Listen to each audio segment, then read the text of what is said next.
You've probably read Alice's Adventures in Wonderland, or at least you think you know the story.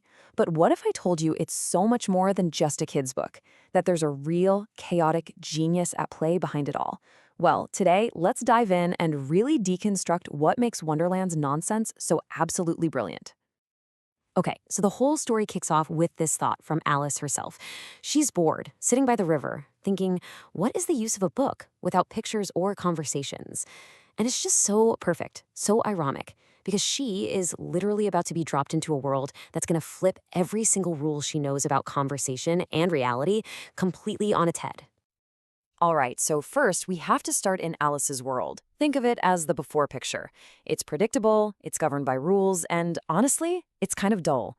It's a world just waiting for something to come along and shake things up, which arrives in one tiny, absurd detail. So this guy shows up, a white rabbit. And you know what's funny? The thing that gets Alice's attention isn't that he's a talking rabbit. Nope. At first, she's kind of fine with that. It's the waistcoat and the pocket watch. I mean, these are human things, right? They're symbols of order, of being on time. And to see them on a rabbit, that's the moment things start to get weird. That's the first little tear in the fabric of her reality. And with that little spark of curiosity, she's off. She follows him. And this is everything. This isn't just falling down a hole in the ground. This is her leaving the world of logic behind and tumbling headfirst into pure, wonderful nonsense. So she's falling, but it's not a normal fall. It's incredibly slow, almost like a dream. The most basic rules she knows, gravity, is just gone. And because it's so slow, she actually has time to look around, to try and make sense of the senseless, as the walls just drift by. And what does she see? Cupboards, bookshelves, even a jar of orange marmalade, which, by the way, is empty, much to her disappointment. Her brain is just desperately grabbing onto these familiar, everyday objects, trying to find some kind of anchor in this totally impossible situation. And then, finally, she lands. But not with a crash. She lands gently on a pile of sticks and leaves. The fall itself might be over, but you get the feeling that the rules of her old life, yeah, those are gone for good. She didn't just fall through a hole, she fell completely out of her reality. And this right here, this tells you everything about where her head is at. She's in the middle of this impossible event, and what does she do? She tries to use her school lessons, calculating latitude and longitude. She's applying the rigid logic of her world to something that has zero logic. It's kind of funny, but it's also so human, isn't it? That need to find order in the middle of chaos. So she's landed, and the very first thing Wonderland attacks is the one thing she thought she could rely on, her own body. Suddenly, all the rules of biology and physics are just thrown out the window. She shrinks with a drink, she grows with a cake, she becomes this totally unpredictable variable. Her very identity is now completely unstable.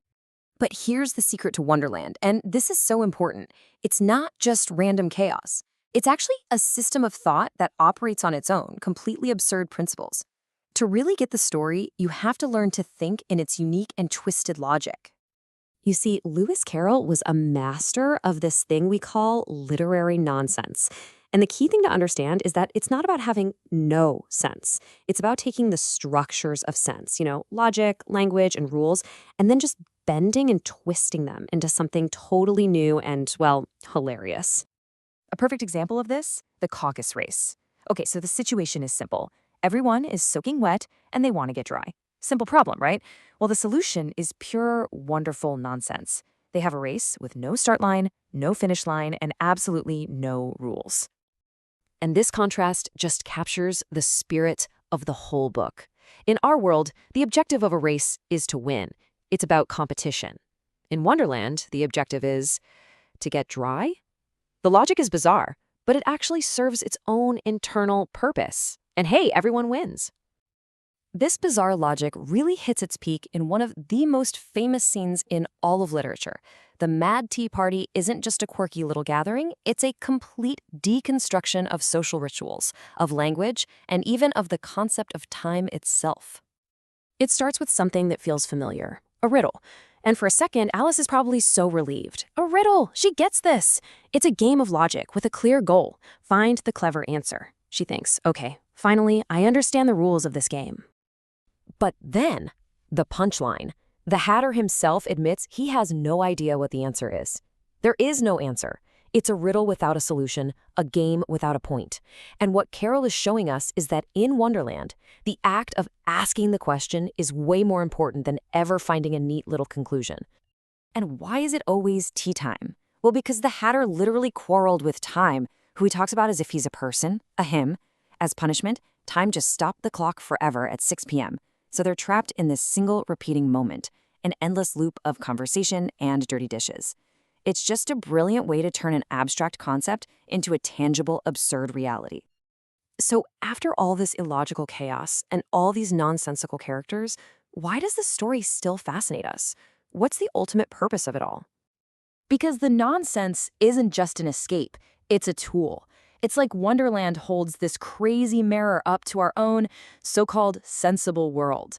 And when we look into it, we suddenly see how absurd our own worlds can be. Our rigid rules, our social etiquette, our obsession with making sense. It can all look just as arbitrary as a caucus race. So when you boil it all down, the genius of Wonderland is really about three things. One, it questions authority, like the Queen of Hearts just screaming, "Off with her head!" Two, it explores how slippery and strange language can be. And three, and this is maybe the most important, it's a huge celebration of pure imagination.